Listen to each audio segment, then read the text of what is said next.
Amada Iglesia, muy buenos días. Bendiciones en el Señor Jesucristo.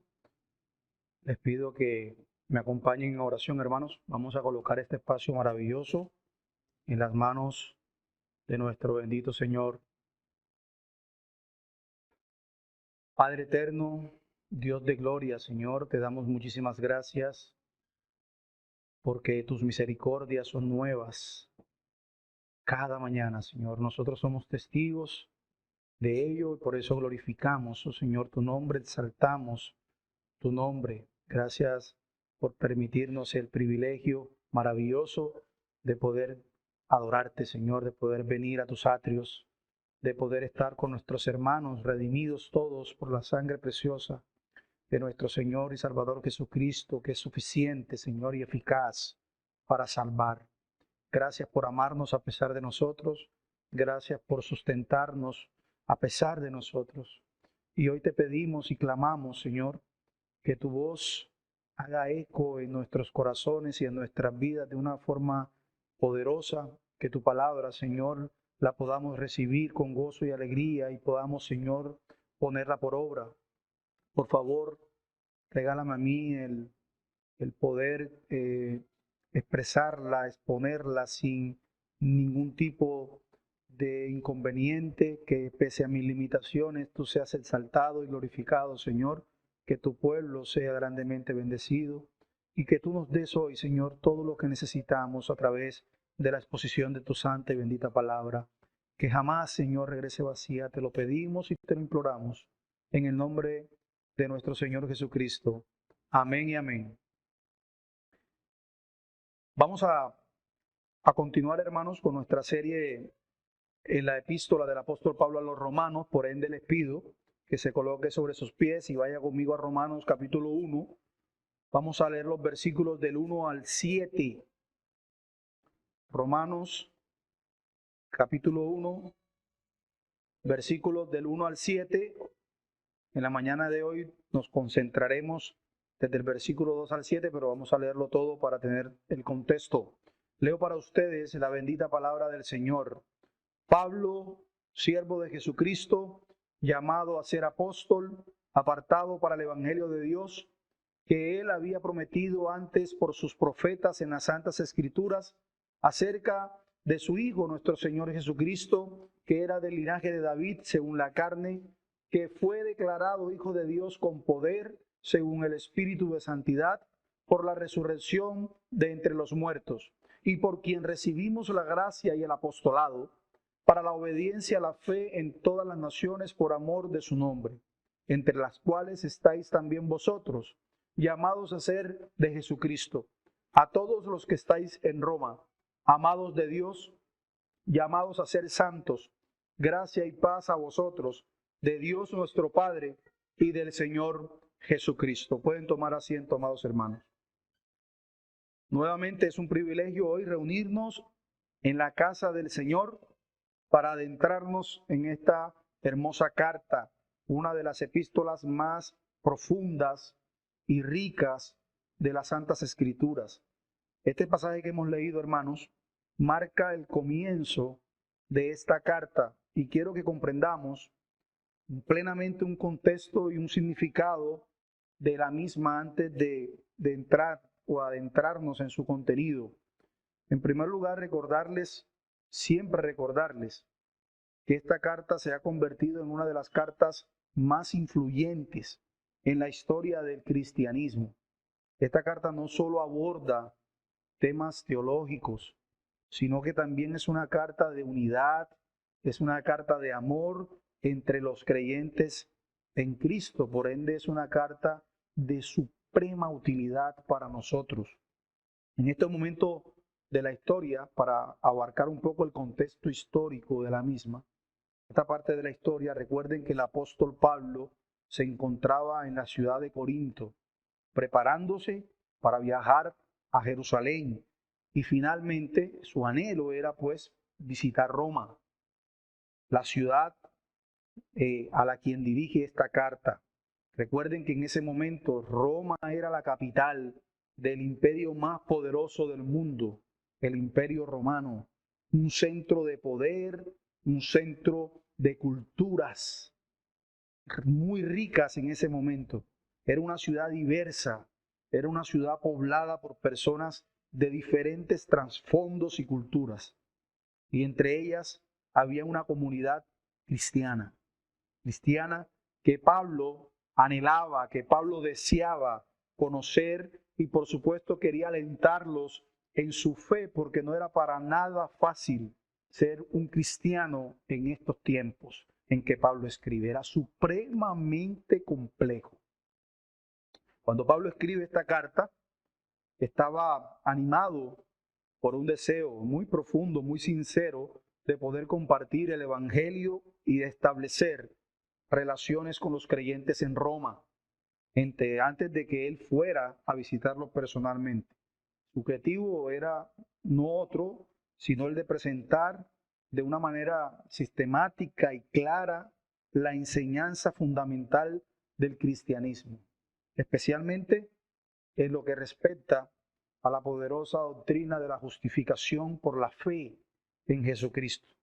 En los primeros versículos entonces nosotros encontramos el preámbulo de esta carta, donde el apóstol Pablo va a establecer su autoridad apostólica y también la base teológica sobre la cual se funda su mensaje, como lo vimos en nuestro último sermón. Sin embargo, en los versículos que estudiaremos hoy, nos van a recordar que el Evangelio de Jesucristo no es una invención del apóstol Pablo, sino la culminación de las promesas hechas por Dios a través de los profetas en las Santas Escrituras del Antiguo Testamento. Y como creyentes reformados, nosotros debemos recordar, por ejemplo, las palabras de muchos que han defendido la doctrina bíblica y ortodoxa, que nos enseñaban la importancia de la fe como una obediencia humilde que nos une a nuestro Señor Jesucristo y que nos justifica ante Dios. En los próximos sermones, si el Señor nos concede ese privilegio, vamos a explorar más profundamente los tesoros de esta carta. Pero hoy fijemos toda nuestra atención en la base sólida de nuestra fe, en la gracia de Dios y por supuesto en la paz que solo se encuentran en nuestro Señor Jesucristo. Así que mi sermón en esta mañana será una breve presentación del Evangelio, porque eso es precisamente lo que el apóstol Pablo hace en estos versículos, por lo cual será el título de mi sermón en la mañana de hoy, una breve presentación del Evangelio. Este sermón lo vamos a desarrollar bajo 3 encabezados para que destaquemos 3 aspectos importantes que menciona Pablo en estos versículos. En primer lugar, Pablo va a resaltar la promesa del Evangelio por los profetas. Eso lo vamos a ver en el versículo 2. En segundo lugar, otro aspecto importante es la afirmación del Evangelio en Jesucristo, y lo vemos en los versículos 3 y 4. Y por último, un aspecto no de menor importancia, y es que Pablo va a mostrar la naturaleza del Evangelio apostólico, versículos 5 al 7. Recuerden, una muy breve presentación del Evangelio. Así que sin más preámbulos, desarrollemos nuestro primer encabezado, la promesa del Evangelio por los profetas. Leamos nuevamente el versículo 2. Dice, Pablo, tomo el contexto desde el 1. Pablo, siervo de Jesucristo, llamado a ser apóstol, apartado para el Evangelio de Dios, y aquí viene nuestro pasaje, que él, Dios, había prometido antes por sus profetas en las Santas Escrituras. Este versículo, hermanos, nos dice que el Evangelio de Jesucristo no es una novedad, sino el cumplimiento de unas promesas hechas por Dios a través de sus profetas en las Santas Escrituras. Aquí tenemos una gran verdad fundamental. ¿Cuál es? Que el cristianismo no es una religión inventada por el hombre.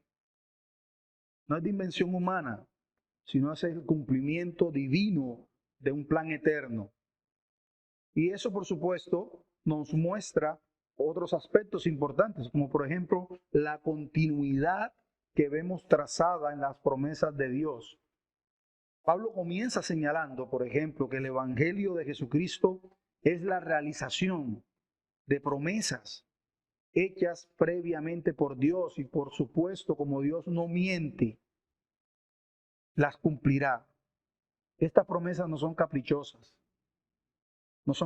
son una expresión de la fidelidad y de la soberanía de Dios a lo largo de ¿qué? A lo largo de la historia de la salvación. Dios hizo estas promesas en un contexto específico, claro, y como veremos a través de los profetas, también hay unos temas específicos. Observemos, por ejemplo, que estas promesas fueron entregadas por Dios a través de unas personas que fueron utilizadas como instrumentos. Y esto nos lleva a recordar que en el Antiguo Testamento, como lo decía Pastor Pedro haciendo la intervención de la escuela del hermano Vincent hace un momento, la importancia de entender el contexto bíblico del Antiguo Testamento y la riqueza que poseen todas esas promesas para esclarecer de una manera más profunda todo lo que el Evangelio en Jesucristo significa. Nosotros vemos, por ejemplo, hombres de Dios como el profeta Isaías, como el profeta Jeremías, como el profeta Ezequiel y otros, quienes fueron instrumentos de Dios para transmitir esas promesas y también para transmitir advertencias a su pueblo. Cada palabra profética, absolutamente cada palabra profética tenía un propósito y apuntaba hacia la revelación final en la persona de Jesucristo. Por ejemplo, Isaías capítulo 7, versículo 14, dice: por tanto, el Señor mismo os dará señal. He aquí la Virgen concebirá y dará luz a un hijo y llamará su nombre Emmanuel. Es una profecía de Isaías ¿sobre quién? Sobre el nacimiento virginal de nuestro Señor Jesucristo, y destaca cómo los profetas incluso fueron usados para anticipar estos eventos específicos relacionados con la venida del Mesías. Jeremías capítulo 31, versículo 31.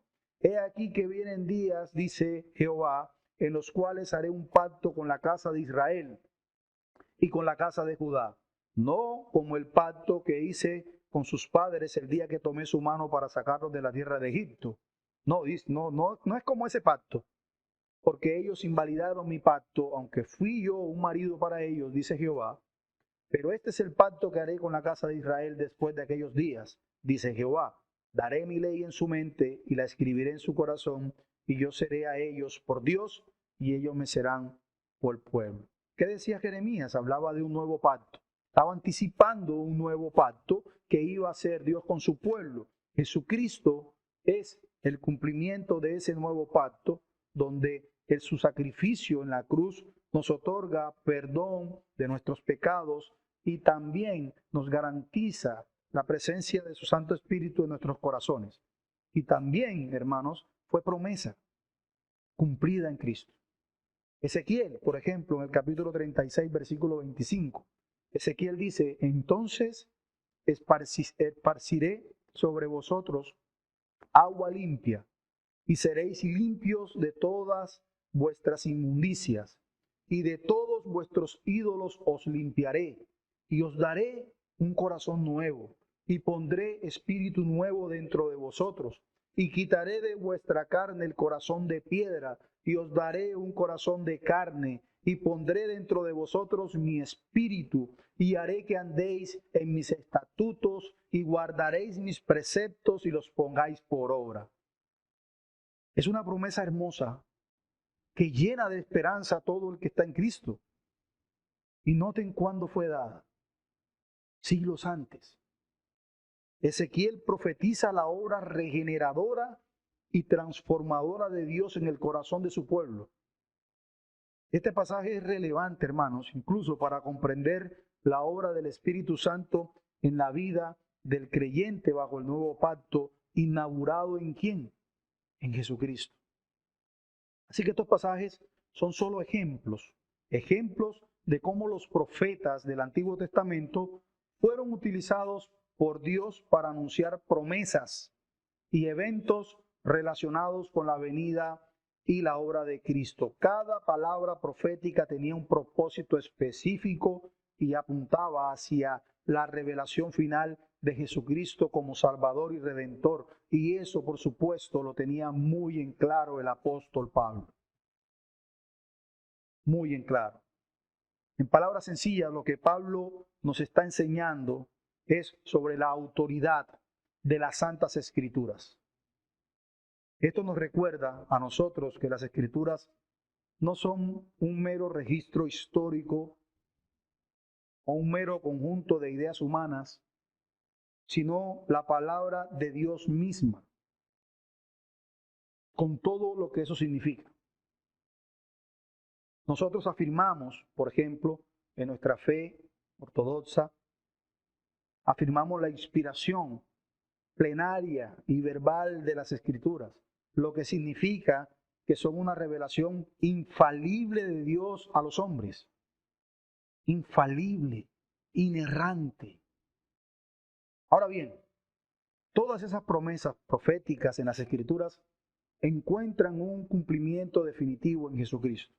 Él es la figura central de todas las profecías mesiánicas y por supuesto el eje en torno al cual gira absolutamente toda la historia de la redención.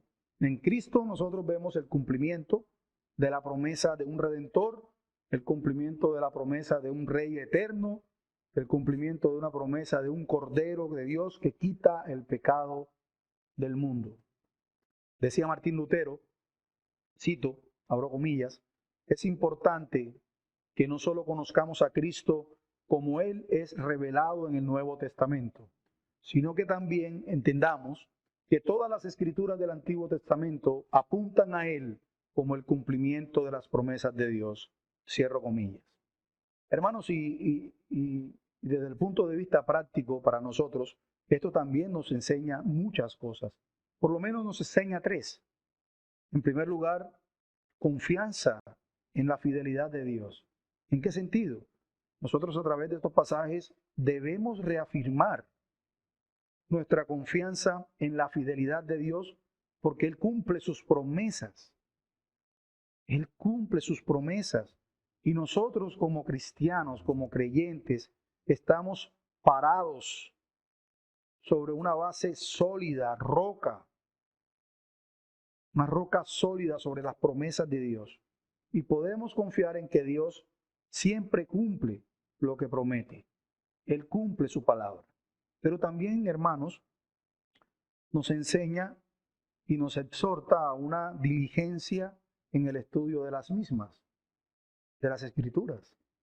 Nos anima a estudiar diligentemente las Escrituras, tanto el Antiguo Testamento como el Nuevo Testamento, para comprender mejor las promesas de Dios y su plan redentor a lo largo de la historia. Pero no poco importante, también nos enseña que debemos ser agradecidos por la revelación en Jesucristo. Porque como lo vimos en la escuela, los hombres que vivieron todo lo que vivieron en el Antiguo Testamento no tuvieron el privilegio de comprender absolutamente todo lo que usted y yo comprendemos hoy.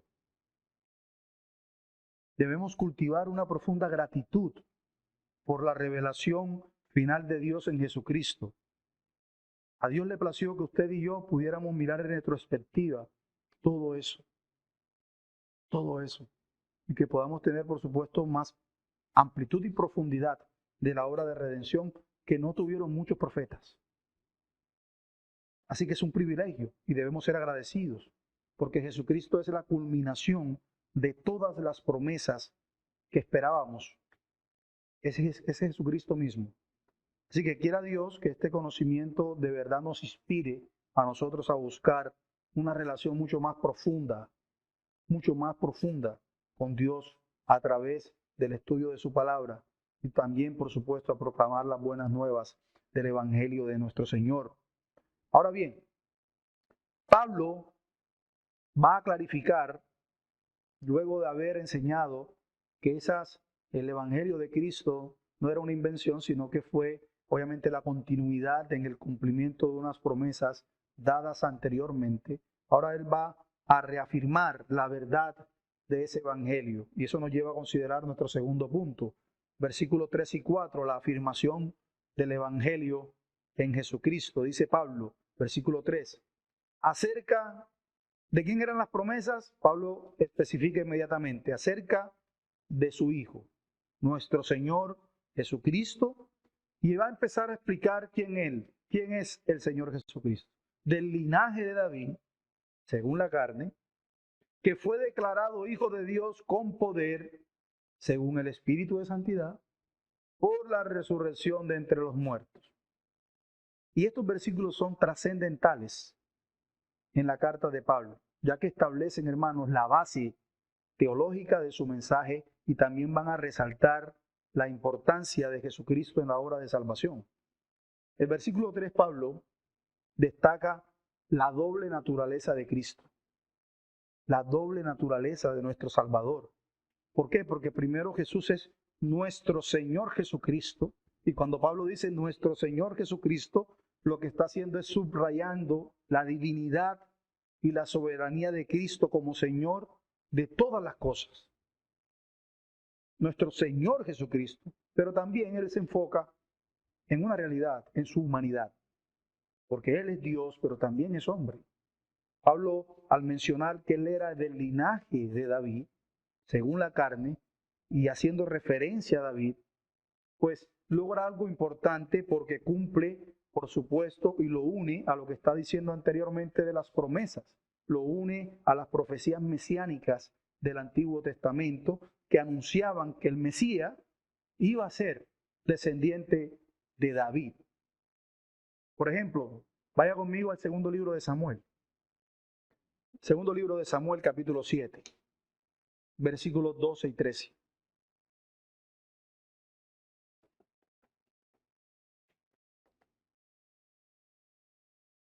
Segundo libro de Samuel, capítulo 7, versículos 12 y 13.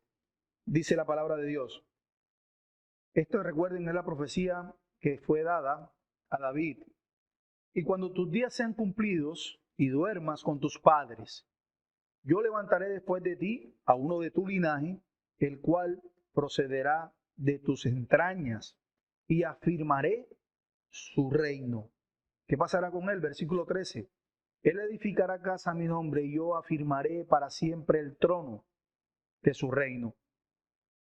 Y en Isaías capítulo 11, versículo 1, el profeta Isaías también va, por supuesto, a reafirmar que este será del vástago de raíz, de Isaí. Dice, saldrá una vara del tronco de Isaí y un vástago retoñará de sus raíces, haciendo alusión que tendría que ser el Mesías, descendiente del linaje de David. Pero hay más. Cuando Pablo declara la divinidad del Señor Jesucristo, cuando él dice que fue declarado Hijo de Dios, en el contexto, hermanos, no significa que Jesús se convirtió en el Hijo de Dios en un momento específico, ¿sí me hago entender? Sino que su divinidad fue públicamente revelada y conocida. Nuestro Señor Jesucristo siempre fue Dios, la segunda persona de la Trinidad en su naturaleza eterna. Recuerden lo que enseña el apóstol Juan en su primera carta, versículo 1, versículo 1, capítulo 1, versículo 1. En el principio era el Verbo, y el Verbo era con Dios, y el Verbo era Dios. Pero su misión en la tierra implicó una revelación gradual de esta divinidad a través de sus palabras, a través de sus obras y, por supuesto, a través de su resurrección. Es por esto que la expresión declarado y también con poder, las palabras que usa Pablo, enfatizan la obra sobrenatural de Dios en la resurrección de Jesucristo. La resurrección, hermanos, que nos quede muy en claro, porque solemos olvidarlo, no es un evento ordinario. No es que por ahí todo el mundo resucitaba. Si bien es cierto existieron resurrecciones en el Antiguo Testamento, fueron resurrecciones que Dios hacía, pero las personas volvían a morir. Este evento no fue un evento ordinario. Fue un acto poderoso y divino que demostró de manera concluyente que Jesús era el Hijo de Dios y que su sacrificio en la cruz, por supuesto, había derrotado para siempre el pecado y la muerte. La resurrección de nuestro Señor Jesucristo puso un sello en su obra redentora y estableció su autoridad suprema sobre todo. Así que cuando hablamos nosotros entonces de la resurrección de nuestro Señor Jesucristo, es la prueba suprema de su divinidad, En ella nosotros vemos cómo el poder de Dios triunfa sobre la muerte, triunfa sobre la tumba. Como el apóstol Pablo escribiría más tarde en su primera carta a los Corintios, en el capítulo 15, versículo 17, Pablo decía: y si Cristo no resucitó, vuestra fe es vana y aún estáis en vuestros pecados. Imagínense la importancia de tener en claro esto. La resurrección valida todo lo que Jesús enseñó y afirmó sobre sí mismo, incluida su divinidad. Decía Juan Calvino, cito, abro comillas: no podemos tener un conocimiento adecuado de Dios a menos que primero conozcamos quién es Cristo, ya que Él es la imagen de Dios y todas las promesas se cumplen en Él. Cierro comillas. La resurrección de Jesús, hermanos, es la base de nuestra esperanza. ¿Lo sabía? Es la base de nuestra esperanza. La seguridad de salvación. Como creyentes, nosotros confiamos en Cristo, el Hijo de Dios, que Él venció el pecado, que Él venció la muerte y que a través de Él nosotros también hemos sido liberados de la atadura del pecado y viviremos con Él. Esa es nuestra esperanza. La pregunta es, ¿la tenemos? ¿Realmente vivimos esperanzados en eso? Porque ante la realidad de la resurrección, nosotros debemos adorar a nuestro Señor Jesucristo como nuestro Señor y Salvador. Pero eso implica someternos a su autoridad. Como siempre se debate por ahí que muchos quieren que Cristo sea su Salvador, pero no su Señor. Pero ser su Salvador implica que le adoremos y por lo tanto que sea nuestro Señor, y debemos someternos a su autoridad. Él no solo murió por nosotros, sino que Él venció la muerte, y esta verdad debe provocar en nosotros una respuesta profunda. ¿De qué? ¿De una vida igual? No, de adoración y obediencia hacia Él, hacia Él. Y esa verdad y ese gozo y esa esperanza no solo debe quedarse con nosotros, debe ser compartido.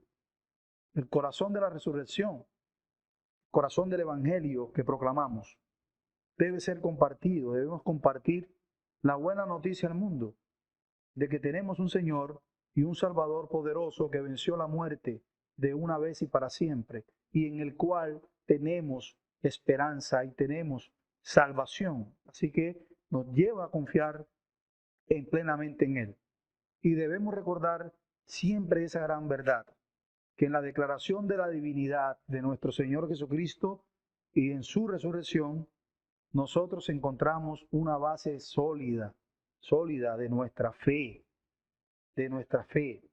Y eso debe fortalecer nuestra confianza en Cristo, que nos impulse a vivir vidas que reflejen su señorío. Sobre todo eso, porque no es fácil. Y recuerden que necesitamos de su gracia cada día para poder hacerlos. Ahora bien, hay algo más. Habiendo dicho todo esto, el apóstol Pablo nos va a revelar que este es el fundamento de su apostolado. Y eso nos conecta con nuestro último punto. versículos 5 al 7, la naturaleza del evangelio apostólico, dice Pablo en el versículo 5, y por quien recibimos la gracia y el apostolado para la obediencia a la fe en todas las naciones por amor de su nombre, entre los cuales estáis también vosotros, llamados a ser de Jesucristo, a todos los que estáis en Roma, amados de Dios, llamados a ser santos. Gracia y paz a vosotros, de Dios nuestro Padre y del Señor Jesucristo. Noten que esos pasajes son esenciales para comprender el propósito y el alcance del Evangelio tal como lo enseñó el apóstol Pablo. Y primero que nos muestra una fuente de la gracia y del apostolado en el que ellos fueron llamados. Pablo comienza destacando, y lo hace siempre con un énfasis marcado. Él destaca que la gracia y el apostolado que él y los otros apóstoles han recibido no son de origen humano, sino que provienen de Jesucristo. Esto subraya que el Evangelio, repito una vez más, no es una invención humana, sino una revelación divina dada por Jesucristo mismo.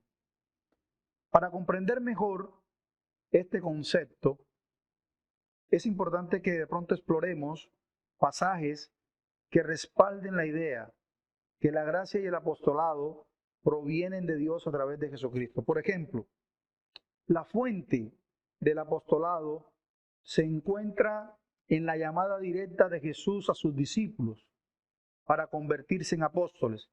En Mateo, capítulo 10, versículos 1 y 2, nosotros vemos cómo Jesús eligió y comisionó a los 12 apóstoles. Dice Mateo capítulo 10, versículo 1. Entonces, llamando a sus 12 discípulos, les dio autoridad sobre los espíritus inmundos para que los echasen fuera y para sanar toda enfermedad y toda dolencia. Los nombres de los 12 apóstoles son estos. Primero Simón, llamado Pedro, y Andrés su hermano, Jacobo hijo de Zebedeo, y Juan su hermano, etcétera, etcétera, etcétera. Y estos versículos vemos cómo nuestro Señor Jesucristo llamó a sus 12 y los designó como apóstoles. La fuente de su apostolado radica en la llamada directa del Señor. Por eso es que recalcamos, enfatizamos que hoy no existen apóstoles. Todo aquel que se autoproclama apóstol en nuestros días es un farsante. No existen apóstoles hoy. La gracia de Dios es la fuente que capacita a los apóstoles para poder cumplir con su misión. El apóstol Pablo en particular enfatiza que la gracia divina es la base de su apostolado, porque él más adelante, en la primera carta a los Corintios, en el capítulo 15, versículo 10, escribe lo siguiente: pero por la gracia de Dios soy lo que soy, y su gracia no ha sido en vano en mí. Antes he trabajado más que todos ellos, pero no yo, sino la gracia de Dios conmigo. Pablo reconoce todo el tiempo que su misión como apóstol, su ministerio, son el resultado de la gracia de Dios en su vida. Él atribuye todo su trabajo y toda su capacidad para cumplir su llamado a la gracia de Dios. A la gracia de Dios. Y yo pregunto, hermanos, por supuesto que nosotros no somos apóstoles. Y por supuesto que los dones de Dios son distintos. Y por supuesto que el llamado que tendrán ustedes puede ser diferente al llamado que tengamos otros. Pero nada cambia una verdad. Y es que estamos donde estamos y hoy nos sostiene la misma gracia. La gracia de Dios en nosotros. Y eso, hermanos, debemos siempre resaltarlo. Nosotros no somos ni fuimos más inteligentes que aquel que está fuera sin Cristo. no estamos en Cristo porque, claro, vimos inteligentemente lo que los otros no han visto. Por la gracia divina que aún estamos y aún nos sostiene en pie. Mateo capítulo 28, versículo 18, porque Jesús le da una misión a sus apóstoles, pero también a sus discípulos, y usted y yo somos uno de ellos.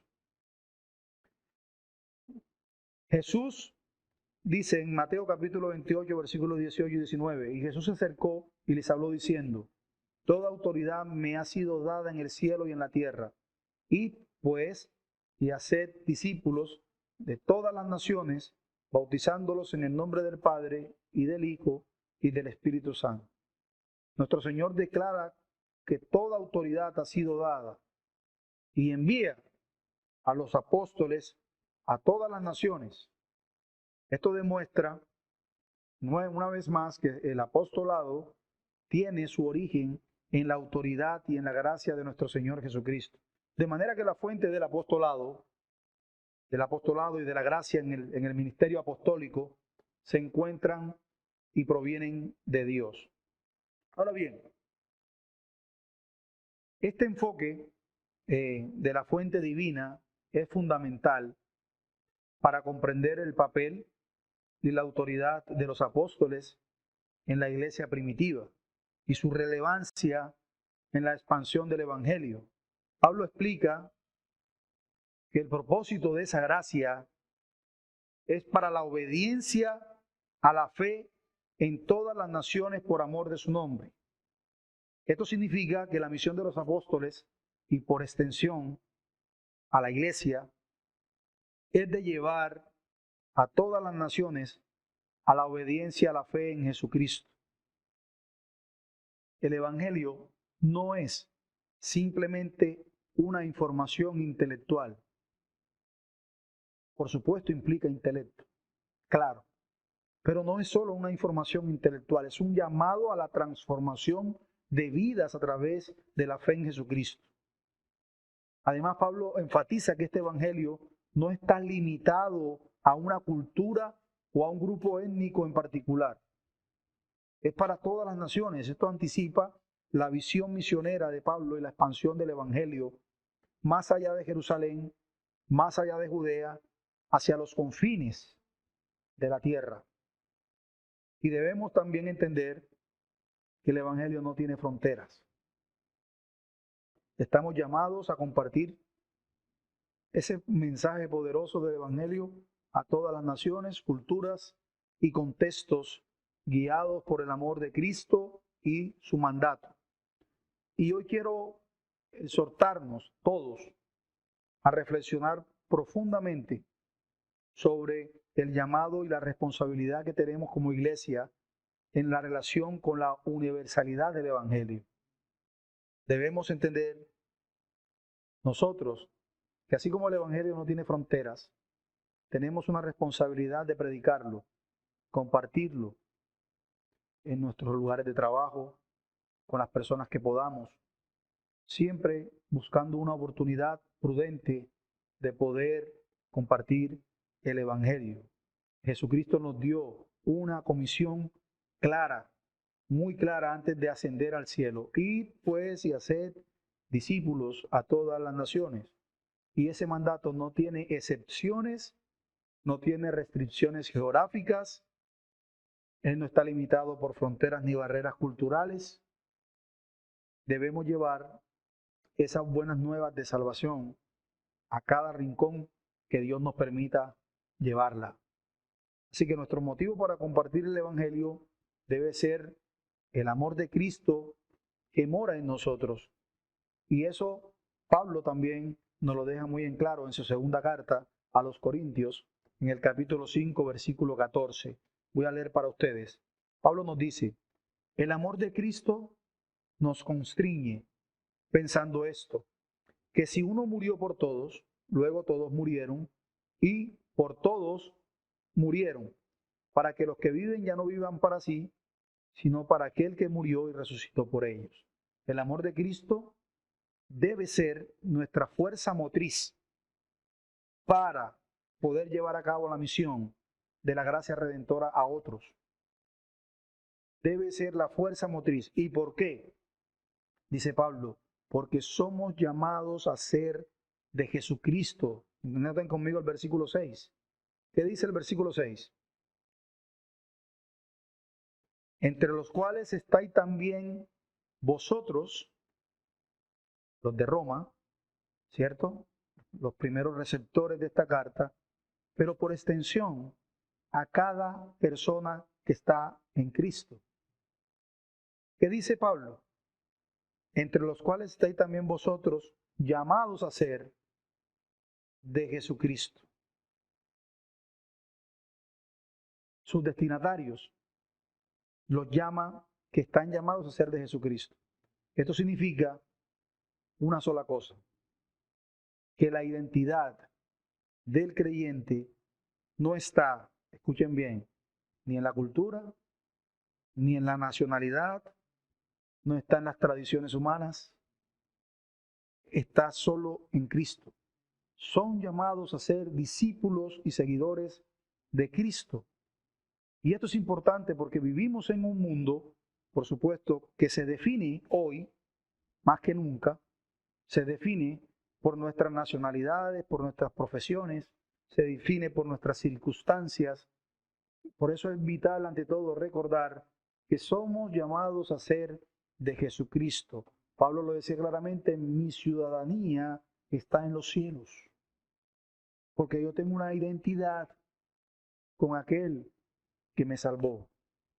Tenemos una identidad en Cristo, somos sus seguidores, somos sus discípulos, somos sus embajadores y decirlo de otra manera, somos sus representantes aquí en la tierra.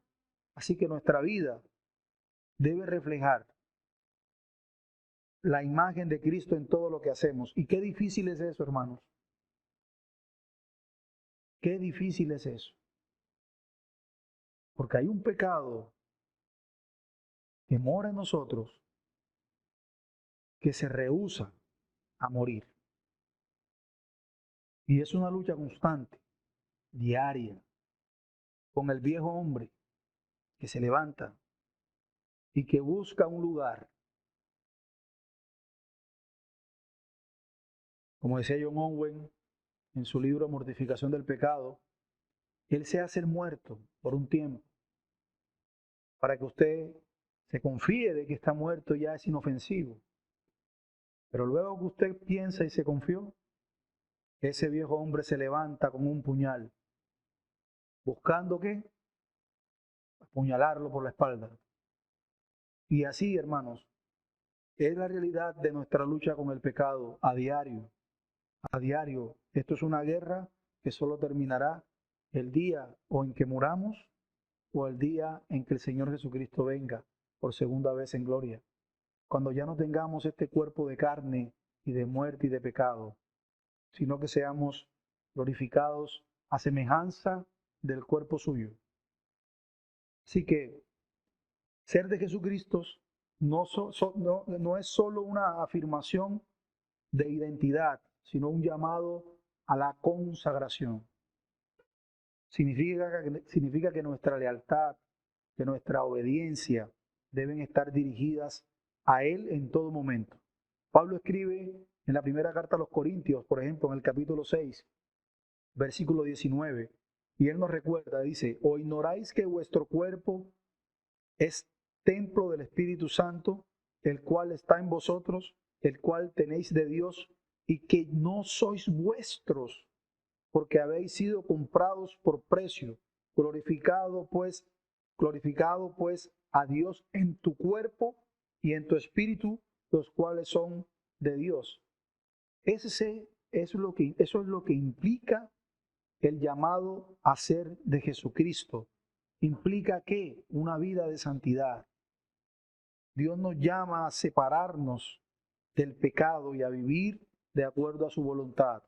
Esto también lo expresa el apóstol Pedro en su primera carta, en el capítulo 1, versículo 15. Él nos insta y nos dice, como aquel que nos llamó es santo, sed también vosotros santos en toda vuestra manera de vivir. Y esto es un llamado individual, sino también que también es un llamado a compartir esta identidad en Cristo con los demás creyentes como cuerpo de Cristo. Somos parte de la familia de Dios y nuestro compromiso mutuo es y siempre deberá ser apoyarnos para no solo edificar nuestra fe, sino fortalecernos como un cuerpo. Vivamos como aquellos que son de Jesucristo, como aquellos que en su gracia buscamos el poder ese día entrar a su presencia. Es un modo, hermanos, de estar alertas, porque vivimos en un mundo lleno de distracciones, de muchísimas distracciones, en un mundo de valores cambiantes. Hoy se pelea, se vive una batalla por derribar lo que usted y yo siempre conocimos como algo bueno. Hoy se debate para que la relatividad cambie eso, que solo sea bueno o malo para aquel que lo concibe, no como una verdad moral, real. Así que es importante eso, recordar que somos de Cristo para que podamos vivir y podamos honrar su nombre en todo lo que hacemos. Ya finalmente, Pablo cierra esta sección expresando su amor y deseo de santidad para los creyentes en Roma, versículo 7. A todos los que estáis en Roma, amados de Dios, llamados a ser santos, gracia y paz a vosotros de Dios nuestro Padre y del Señor Jesucristo. Pablo les recuerda a ellos que son amados de Dios, llamados a ser santos. Y esto nos revela también la relación íntima que nosotros como creyentes debemos tener con Dios. El llamado a vivir vidas santas en respuesta a su amor, en su amor, cuidado pastoral, que Él nos brinda palabras de aliento y exhortación que siempre debemos abrazar con gratitud y abrazar con determinación. Ya para terminar, hermanos, querida iglesia, nunca subestimemos el valor de ser amados por Dios y el valor de ser llamados a su santidad. Este amor y este llamado dan sentido y dan dirección a nuestras vidas. Somos débiles, muy frágiles. Y esto, hermanos, de vivir cada día en respuesta a su amor, buscando la santidad, no es una tarea fácil, pero tampoco en Cristo es imposible. En Cristo se puede. Soy débil, como dice el himno, pero en ti soy fuerte. La lucha no solo debemos darla o no debemos darla en nuestro brazo, sino en el Espíritu, porque Él nos ha prometido que estará con nosotros hasta que Él vuelva. Si buscamos fortalecernos en su gracia, seguramente venceremos. La santidad no es una carga pesada, como muchos la miran.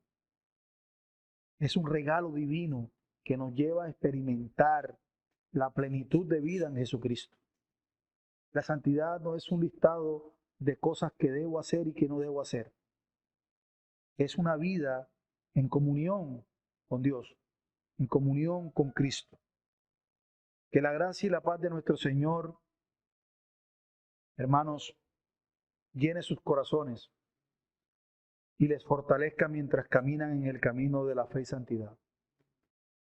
Que el Señor bendiga su palabra y nos ayude. Vamos a orar. Padre, gracias te damos porque hoy tú nos has dado el privilegio de poder escuchar tu santa palabra.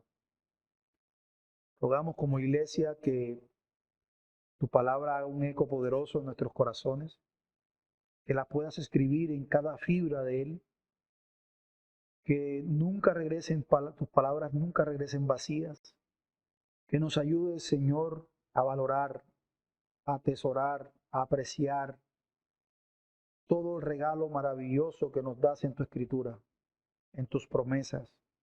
Gracias porque hasta el día de hoy nos has sostenido. Gracias por lo que hoy tenemos en Cristo.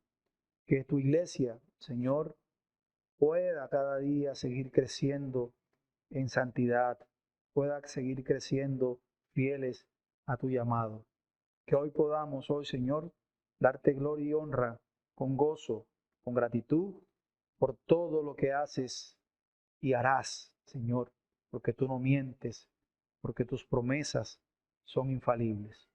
Gracias, Señor, en el nombre poderoso de nuestro Señor y Salvador Jesucristo. Amén y amén.